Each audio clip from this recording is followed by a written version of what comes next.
Hello guys, कैसे आप सब लोग। मेरा नाम विकास कुमार है। आज मैं आपको 2 साल के अपने ट्रेडिंग के एक्सपीरियंस के बारे में बताने जा रहा हूँ। किस प्रकार से मैं ट्रेडिंग में 2 साल में लॉसेस किया, ग्रो कैसे किया, क्या क्या सीखा और सीक्वेंस वाइज कैसे करना चाहिए ट्रेडिंग, वो सब मैं आज आपको मैं बताने जा रहा हूँ। मैंने अपने 2 साल के एक्सपीरियंस में सबसे पहले तो ये सीखा, पहले आपको जानना पड़ता है स्टॉक मार्केट मतलब क्या है, स्टॉक मार्केट में कैसे वर्क किया जाता है, शेयर्स क्या होता है, डिविडेंड क्या होता है, ट्रेडिंग क्या होता है। ऐसे बहुत सारी चीजें आपको जानना पड़ता है। जैसे ट्रेडिंग ट्रेडिंग यानी व्यापार होता है।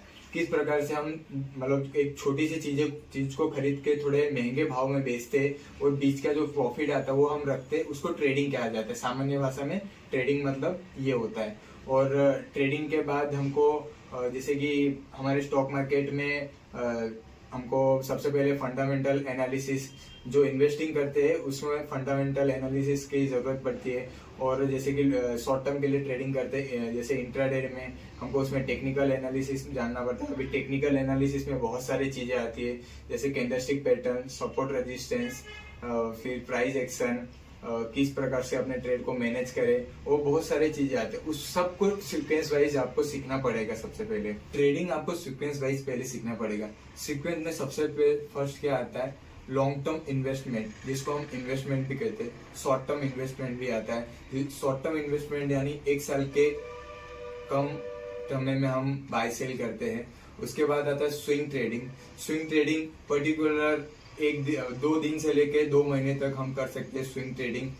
उसके बाद आता है इंटरडे ट्रेडिंग। इंटरडे ट्रेडिंग में हमारा इक्विटी ट्रेडिंग आता है, जिसको हम कैश ट्रेडिंग भी बोलते हैं, कैश मार्केट बोलते हैं।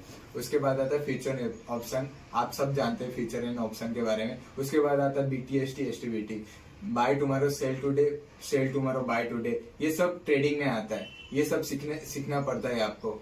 और जैसे कि आप इन्वेस्टिंग करते हैं, लॉन्ग टर्म इन्वेस्टिंग करते हैं, लॉन्ग टर्म इन्वेस्टिंग के लिए कोई आपको टेक्निकल एनालिसिस सीखने की जरूरत नहीं है।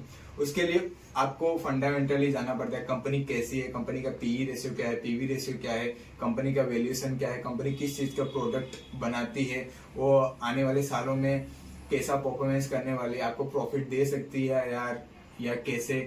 तो जैसे बहुत सारी अच्छी अच्छी कंपनियां जैसे रिलायंस, टाटा, अडानी, ऐसे मतलब बहुत सारी कंपनियां हैं जिसको आपको एनालिसिस करना पड़ता है। इसके बाद आता है स्विंग ट्रेडिंग। स्विंग ट्रेडिंग में आपको फंडामेंटली भी जानना पड़ता है और टेक्निकली भी जानना पड़ता है। स्विंग ट्रेडिंग में खासियत क्या होता है, जैसे आप 2 महीने के लिए आप कोई भी स्टॉक को पिक कर सकते हो। 2 महीने में आप अपने पैसे को 10%, 20% ऐसा प्रॉफिट आप निकाल सकते हो। इसमें लॉसेस के चांसेस बहुत ही कम होते हैं, रेयरिस्ट केसेस में लॉसेस होते हैं। फिर आता है इंट्राडे ट्रेडिंग। इंट्राडे ट्रेडिंग में इक्विटी ट्रेडिंग आता है और फ्यूचर एंड ऑप्शन आता है। ये दोनों में आपको ना खास करके टेक्निकल बहुत अच्छे से आना चाहिए। और टेक्निकल में आपको मैं जैसे बताया, टेक्निकल में आपको प्राइस एक्शन जानना पड़ता है, कैंडलस्टिक पैटर्न जानना पड़ता है, सपोर्ट एंड रेजिस्टेंस जानना पड़ता है, जैसे टूल्स जानने पड़ते हैं और इसके ऊपर बहुत सारी चीजें भी जानने पड़ते हैं, जो मैं आपको आने वाले वीडियो में बताने जा रहा हूँ। आने वाले वीडियो को देखने के लिए प्लीज मेरे चैनल को सब्सक्राइब कीजिए और वीडियो को लाइक कीजिए और अपने ट्रेडर फ्रेंड्स के साथ शेयर कीजिए। और